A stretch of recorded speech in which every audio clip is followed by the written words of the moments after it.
현역 시의원이 아니시고요. 상대방은 현역 구의원이십니다. 현역 구의원이 시의원으로 공천을 받으시는 거죠.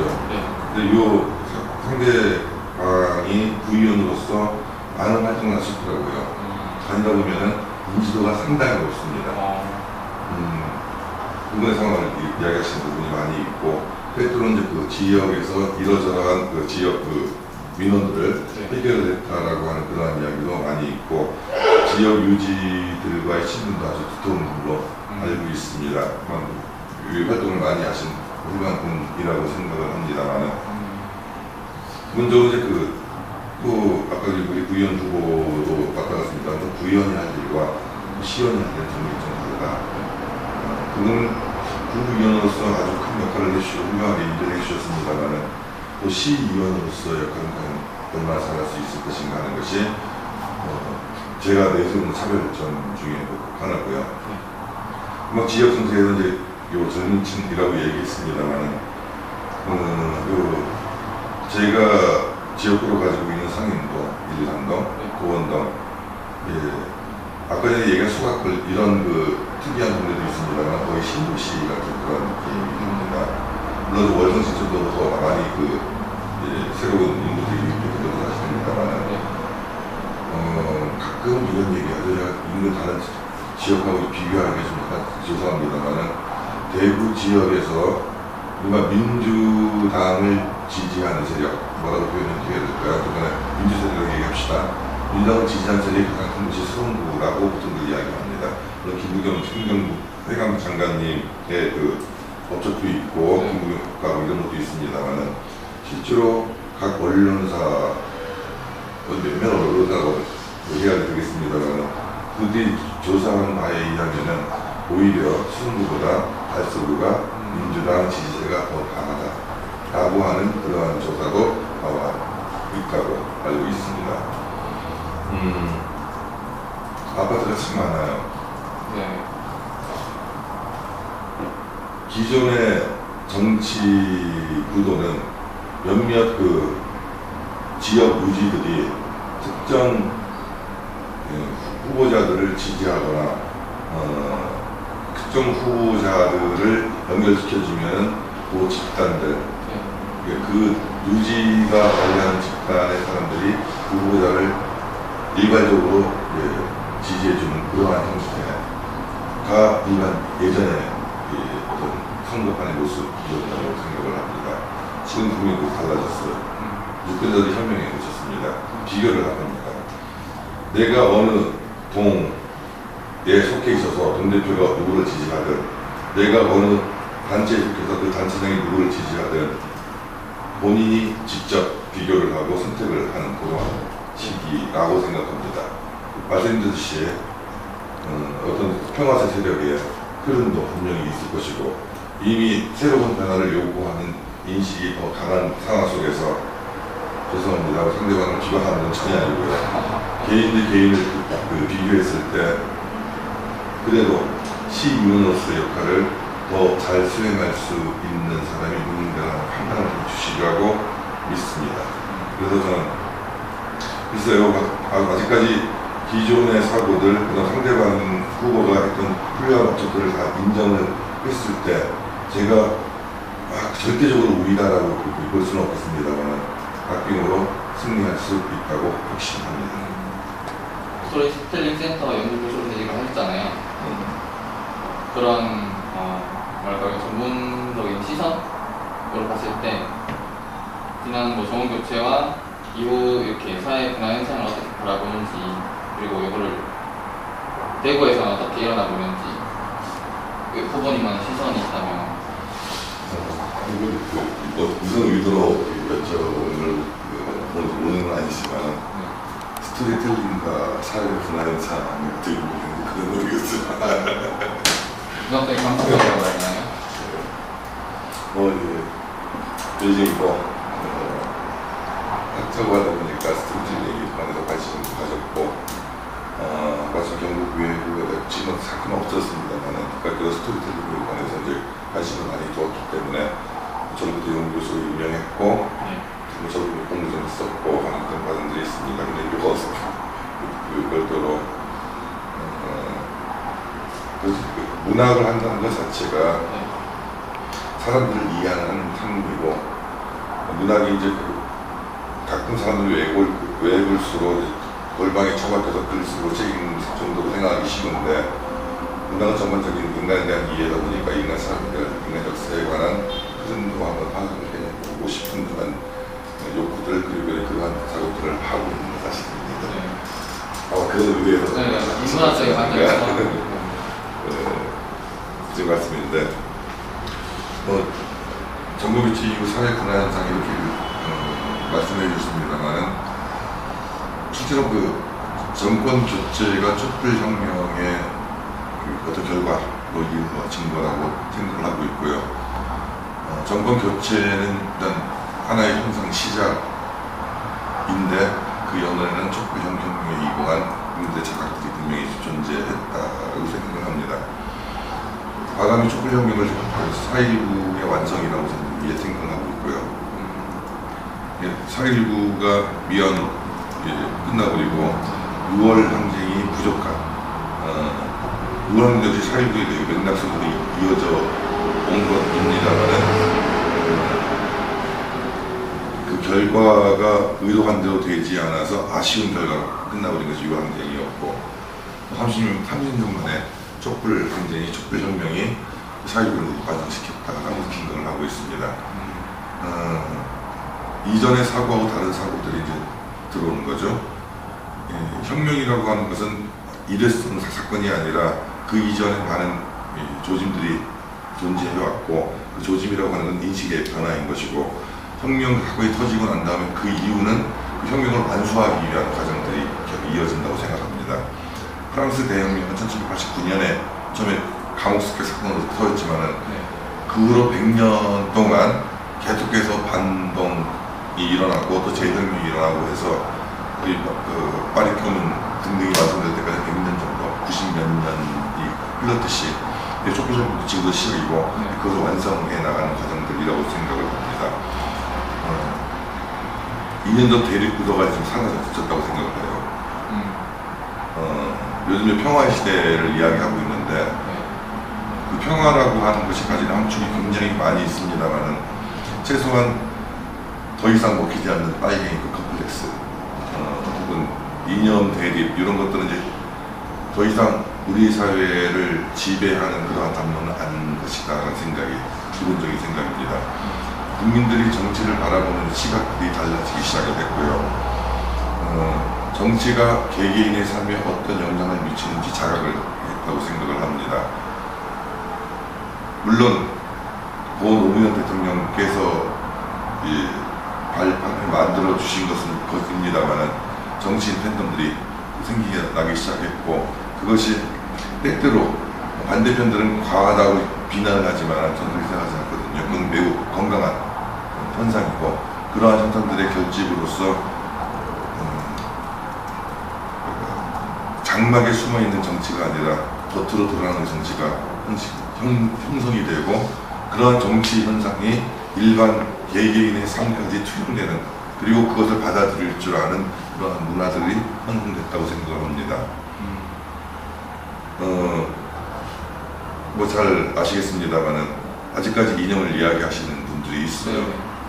어떤 보수 진보의 더러 대립구도로 계속 진행을 하려고 하시는 정치 집단이 있습니다만, 거의 지금 국회의원 수가 많아가지고 병력을 유지하고 있을 뿐이지 국민들 사이에서는 거의 존재감이 없는 상태까지 오지 않았습니까? 극히 일부의 의문을 빼고요. 이제 물론 정치도 새로운 모습으로 바뀔 겁니다. 정계의 편전이 일어날 거라고 생각합니다. 기존의 그 정당끼리 이합집산하는 그런 수준이 아니라 지금 주류를 이미 형성하고 있는 평화 세력들이 자신들의 그 생각들을 가치화하고 동지로 잡을 수 있는 사람들과 함께 건강한 정치 집단들이 형성될 것이라고 저는 생각을 합니다. 정치적 항목 쪽에 북한을 해서 말씀드려가지고 좀 죄송합니다만, 이미 그 촛불혁명 이후로 벌어진 새로운 사고들은 이미 대세가 되어 있다고 생각을 하고 있습니다. 대구도 좀 마찬가지라고 생각하거든요. 제가 계속해서 연설을 하면서 유세를 하면서 가장 중점적으로 하는 이야기는 뭐냐면은 대구는 이미 변했다라는 겁니다. 많은 사람들이 대구가 변해야 된다고 생각을 합니다만은 저는 변해야 된다가 아니라 이미 변했고 그 변화는 개개인이 지금 변화한 모습을 그리고 있고 변화했으면 좋겠다고 생각하고 있고 그 변화에 대한 열망, 의지가 있다고 생각을 합니다. 그것이 겉으로 드러나지 않는 거죠. 대구 사회에 그런 기존 구 체제의 카르텔이 아직까지 존재하고 있으니까 내가 이런 말을 내뱉는 순간 나는 혹시 떨어지지 않을까 두렵기도 하고 분위기상 눈치상 얘기를 못하고 있는데 누군가 꺼내면 같이 꺼내게 되고 이것들은 저는 이미 대구 시민들의 대다수까지는 아니라도 반수 이상이 이미 새로운 시대에 대한 요구가 존재하고 있다라고 생각합니다. 제가 하는 역할은 그걸 꺼내주는 역할. 용기 있게 결단을 가지고 그것을 겉으로 드러내고 그것이 나만 그렇게 생각하는 것이 아니라 이것이 대구의 주류 정서이다라는 것을 확인하도록 만드는 것이 지금 제가 출마를 해서 하는 작업이라고 말씀드리면 너무 거창합니까? 아니. 처음으로 하면 이런 감히 제가 너무 자신있게 말씀드리고 싶은데 지금 이곳이 아까 구의원 후보는 6명이나 출마해서 여러 어쩌면 이전 투구 양상일 수도 있겠습니다만 시의원 후보는 깜깜합니다. 1대1 구도로 나갑니다. 그러니까 여기서 제가 승리한다는 것은 변화를 바라고 변화를 받아들이는 주민들, 세력들이 더 많다는 것이고 제가 진다고 하는 것은 아직까지 그 벽이 더 두텁다라는 것을 그냥 그대로 상징적으로 드러내주는 것이 아닐까. 그 점에서 저는 이미 변화된 모습이 있고 그것이 드러날 수 있다고 확신하기 때문에 승리할 수 있다고 생각하는 겁니다. 어차피 정치적 신념이라고 하는 것은 몇 마디 말로써 설득해가지고 바꿀 수 있는 건 아니지 않습니까? 같은 신념을 가진 사람이 얼마나 많으냐의 싸움이죠. 저는 지금 상대방을 좋아하는 그런 신념을 가진 사람들보다 그래도 저 개인을 좋아한다기보다도 제가 표방하는 이 신념을 가진 사람들이 더 많다고 확신을 하고 그것으로 지금 선거 운동을 진행하고 있습니다. 홍소리에 편집위원으로 활동하셨다고 되어 있는데 창단 회원이셨나요? 창간 멤버는 아닙니다. 아니요. 그건 말고도 사회문학 같은 그런 문해지라든가 이러저러하게 편집, 글쟁이다 보니까 편집에 관련된 일들을 많이 했습니다. 당시 이제 그 국제보상 운동, 기금사업회, 일단 뭐 대구에서는 좌파, 우파 이렇게 나누기가 굉장히 힘듭니다만은 약간은 이제 운동 자체는 굉장히 진보적이고 어찌 보면 굉장히 국가적인 그러한 것임에도 불구하고 구성원들이 이파들도 마찬가지고요. 국제보상운동도 약간 보수 성향이 아주 강하신 분들이 구성을 하고 있는 것을 사실입니다. 근데 그건 뭐 그분들의 개인의 보수 성향이 아니라 대구적 정서가 그렇다는 것이고요. 불구하고 이른바 그 이념적 대립을 좀 넘으려고 하는 그러한 노력들을 많이 해왔고요. 사실은 저는 그 대구 작가회의, 한국 작가회의 대구 지회장 등등을 지냈는데 한국 작가회의라고 하는 것이 옛날 민족문화 작가회의, 그러니까 그 박정희 유신 정권에 맞서 싸우던 작가들이 지금까지 이어져 내려온 문인협회와 더불어 우리나라 쌍벽을 이루는 그러한 단체인데 대구에서는 문인협회 매듭세가 매우 약하다는 것은 짐작이 가능하지 않겠습니까? 그런 활동을 좀 하면서 저를 바라보는 쪽이 저 친구는 굉장히 현실에 관심이 많고 때로는 비판적이고 하는 그러한 인식들이 매우 강합니다. 오히려 이제 당시 국제보상운동 회지의 편집위원장이고 현재 대표를 하고 계시는 김영철 교수라는 분이 그러한 어떤 좌우 대립을 좀 합방하면서 순수하게 문화적 접근을 하기 위해서 저를 발탁해 주셨고요. 그래서 같이 좀 움직이면서 그런 2년 전 대립도 좀 없애고, 그다음 역사적 기념 사업의 일환이지만 문인 혹은 문화의 접근을 좀 담당해 달라는 요구로 한 2년 정도 같이 활동을 한 바가 있습니다. 2년이 시기를 말씀해 주시면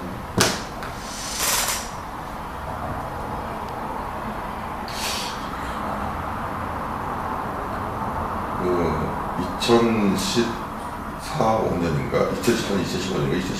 2016년인가? 하여튼 2010년대예요.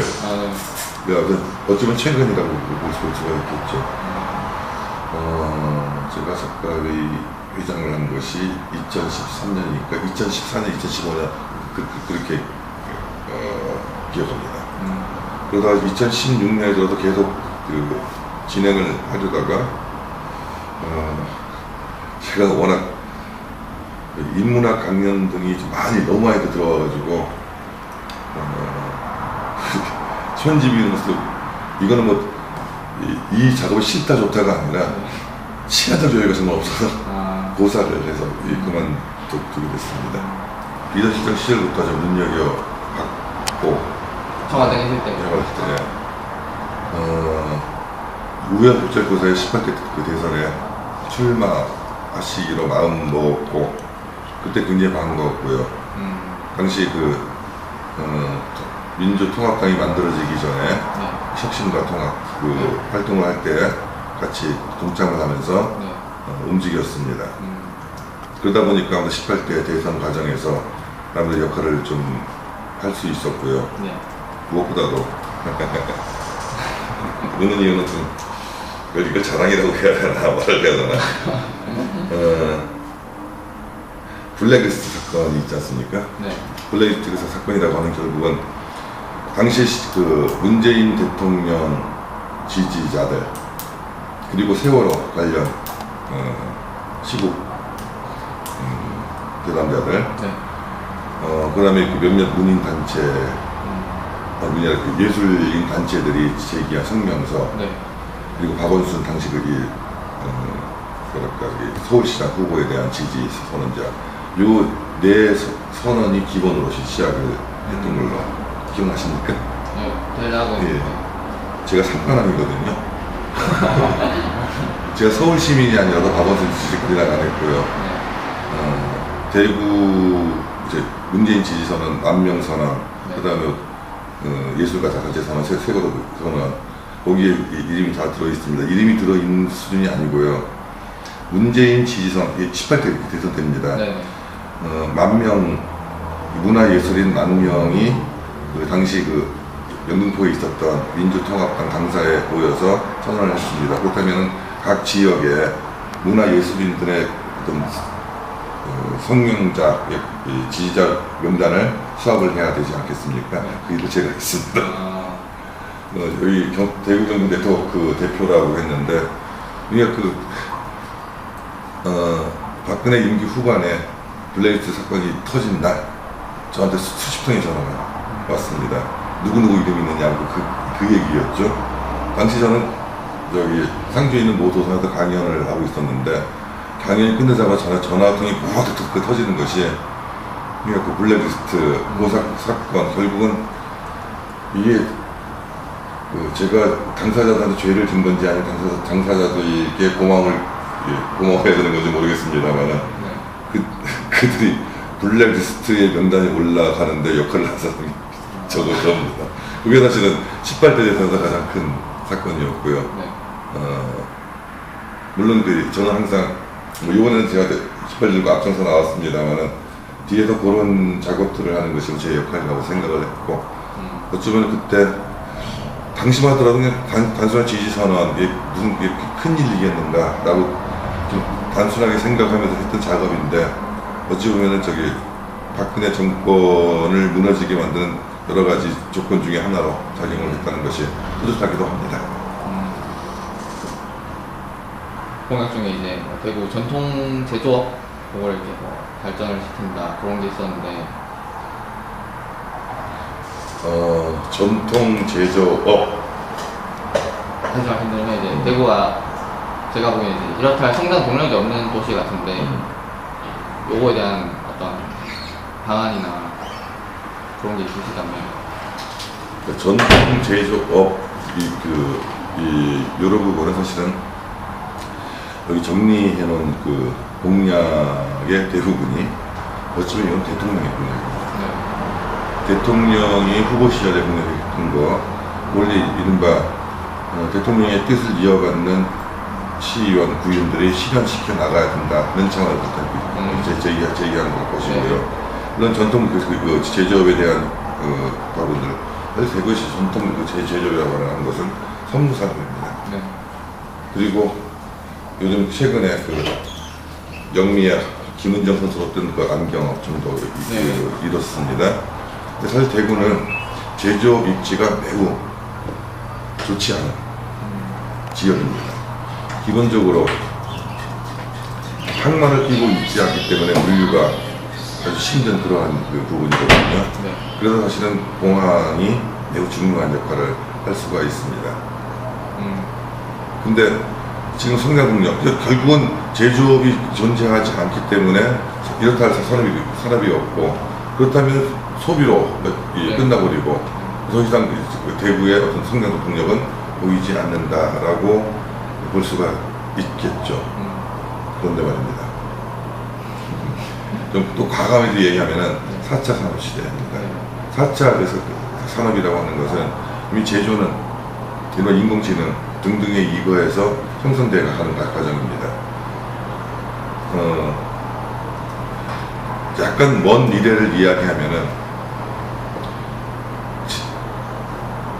산업은 제조는 기계들이 하고 인간은 그것을 소비하는 상태로 넘어가야 될 겁니다. 기계들이 어떤 재화를 생산한다고 해서 그 기계들이 그걸 소비가 하지 않거든요. 다시 한번 이야기하면은 이제 더 이상 제조 산업으로서 부를 창출하는 시대는 지났고, 물론 제조 산업이 기반이 돼야 되겠죠. 그 제조업을 제가 무시하는 얘기는 전혀 아닙니다. 제조한 재화들을 어떻게 소비하느냐 하는 것이 하나의 산업으로 자리 잡게 될 겁니다. 그 산업을 통칭 이야기하면은 문화 산업이라고 할 수밖에 없습니다. 결국은 대구가 나아갈 부분은 제조업에 이거에서 자본이 재생되는 그러한 구조는 아니므로 문화 산업을 통해서 어떤 경제적 유통이 계속 일어나줘야 된다라고 하는 것이 기본적인 틀 아닌가 생각이 듭니다. 기존에 대구에서 일어나는 문화산업들, 사실 제가 시의원을 하겠다고 나선 것 중에 하나도 그 중에 하나인데, 문화행정이 지나치게 편중되어 있거나 혹은 도시화되어 있는 그 현상이 있습니다.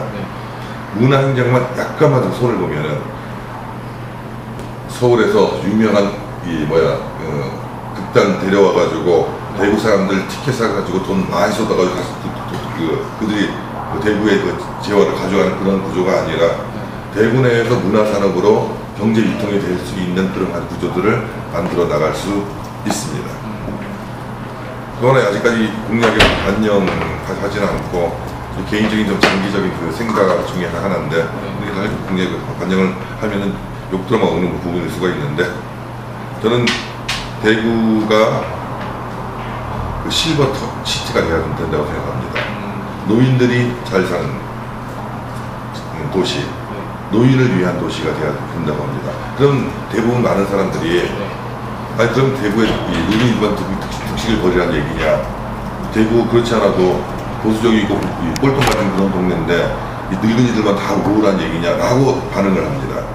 그런데요, 실버시티라고 하는 것은 그냥 노인들이 살기 좋은 도시를 만들어 나가는 겁니다. 대구는 그런 조건이 같이 갖춰져 있어요. 근데 기본적으로 대구가 극서지 극한지라고 해서 기온이 아주 심하게 변동한다라고 얘기하는데, 대구가 습도가 낮습니다. 습도가 낮기 때문에 온도가 높아도 사람이 살기가 더 좋습니다. 특히 어르신들이 살기가 더 견디기가 더 좋아요. 그럼 이 어르신들이 대구에서 마지막 생을 보낼 수 있도록 분위기를 조성하는 겁니다.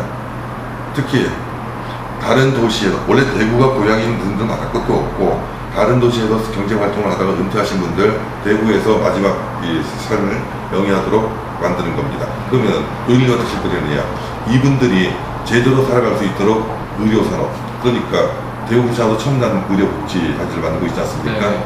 의료산업을 발전시킬 수 있습니다. 이분들이 가까운 곳에 쉽게 자신의 건강을 체크할 수 있도록 만들기 위해서 의료산업 발달됩니다. 노인들은 마트 안 가거든요. 동네 슈퍼 갑니다. 그럼 가까운 곳에 동네 상권들이 형성이 됩니다.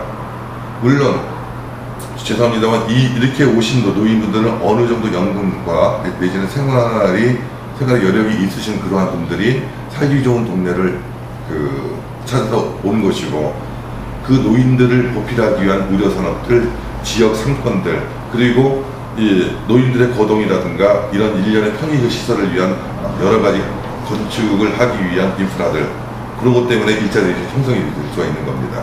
실버 시티라고 하는 것이 노인들과 바글거리는 것이 아니라 그들을 위한 산업들이 형성되는 그러한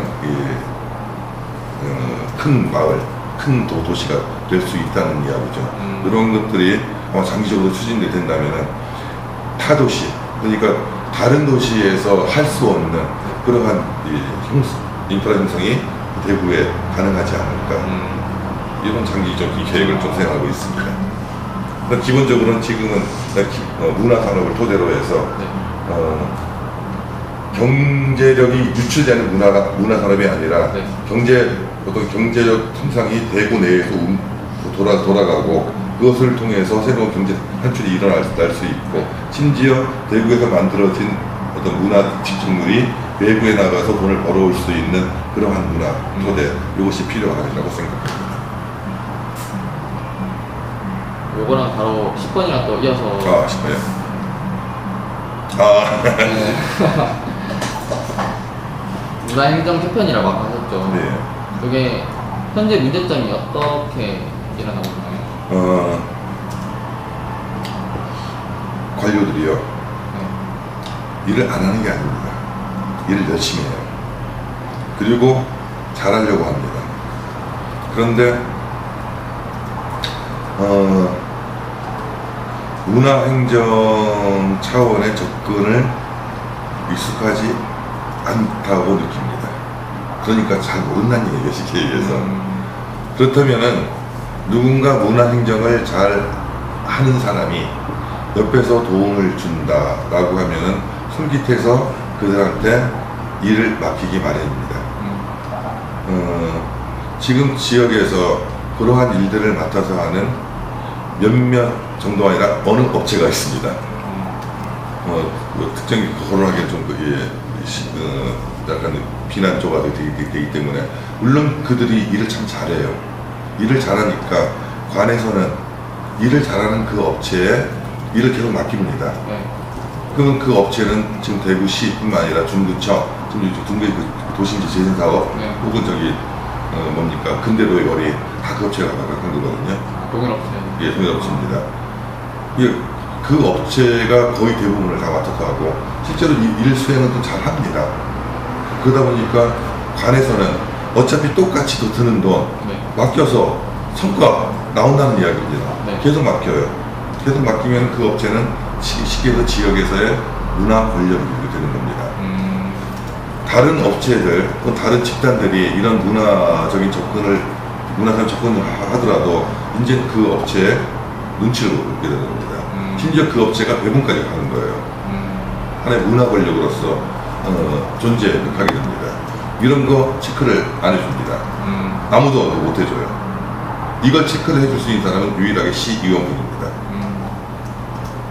근데 시의원 중에서, 죄송합니다, 기존 시의원들 자질을 비난하는 건 아니고요, 이런 부분들을 체크할 수 있는 능력을 가진 분들이 없습니다.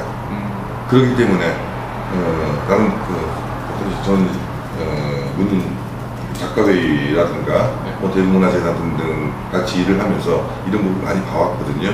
이것을 분명히 체크를 해내야 될 것이다. 가끔은 그 과도한 업체의 계속 일을 계속 해야지 일감이 나오니까 지나치게 하는 그런 부분도 있습니다. 예를 들자면은 저 순종 황제 네. 그 어행길 그거 본인은 블랙 투어리즘이라고 얘기합니다만 그저 뭔가를 만들어내기 위해서 찾아내서 강제로 만든 그런 일들이 벌어지는 겁니다. 그걸 비판하는 목소리는 다 죽어버립니다. 오직 그 특정 업체가 문 앞에 존재하고 그들의 그 주장만이 앞장서고 다른 주장들은 다 죽어버리기 때문에 그렇습니다. 공정하지 못하고 정의롭지 못합니다. 그 업체의 능력을 제가 무시하는 건 아닙니다. 그 업체도 충분히 일을 많이 수행해 왔고 어쩌면 그럴 만한 충분히 능력이 있는데 경쟁이 돼야 되고 네. 선의의 경쟁이 돼야 되고 이 선정 과정에서의 투명함, 공정함이 확보되어야 될 것입니다. 그래야지 여러 목소리들이 컬러풀하게 정말 다채롭게 다양하게 문화 행정이 일어날 수 있지 않을까. 뭐 그런 부분이 글쎄 제가 너무 현저로 얘기해서 순종 황제 그 어박길 그거는 애초에 할 때부터 보증도 잘못됐다 하는 그런 기사를 많이 봐가지고 수많은 비판이 있음에도 불구하고 그 일을 담당하는 업체에서는 그러다 보니 무시해버리거나 심지어 너희들이 잘못 알고 있다. 우리는 공부를 더 많이 했다라고 과감히 주장했습니다. 그것이 독점이 가지는 폐해일 수밖에 없는 거죠. 그러면서 후보님께서 전문적인 그런 게 있다라고. 네, 뭐 아무튼 그 점에서 제가 제 자랑의 영원히 못 갑니다만 그 점을 체크할 수 있는 그 전문성 좀 존재하지 않을까 생각이 듭니다.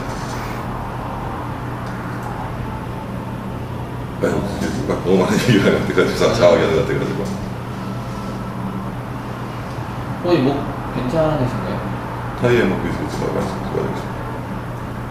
후보님 질문 좀 많은 것 같아가지고 네? 후보님 질문이 좀 제가 많이 드렸던 것 같아가지고 또 제가 간단하게 얘기해서 제가 장하게 얘기해가지고 다 이렇게 떠가지고 사야 되는 말씀이라서 그러면 예전대로 다 질문을 드릴까요? 정보 따지